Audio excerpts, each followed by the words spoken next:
in terms of, do you think the kind of knowledge and information, or what you got talked about, Caesar first aid, do you think that can be embedded in some kind of an education and training programs? And if that, and how young or age appropriate way that information or knowledge or education could be added? Yes, so Epilepsy WA actually has our own training programs teaching about epilepsy and its impacts, and they do incorporate a lived experience focus. We're trying to get every school in Western Australia to train all their staff. Let's help children living with epilepsy reach their full potential.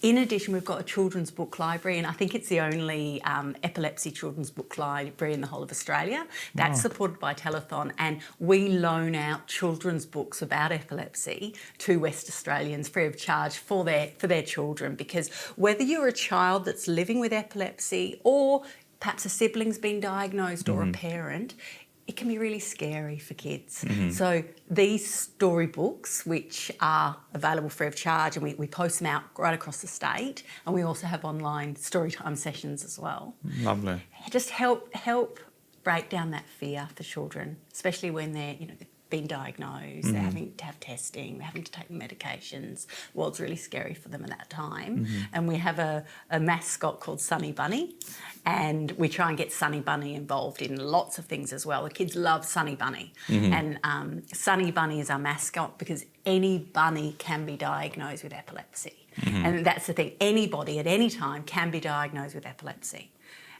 People often say, I don't have epilepsy in the family. No, no one has epilepsy. But the thing about epilepsy is anyone can be diagnosed at any time. My brother-in-law was diagnosed out of the blue. He was a very fit marathon runner and just diagnosed with epilepsy out of the blue.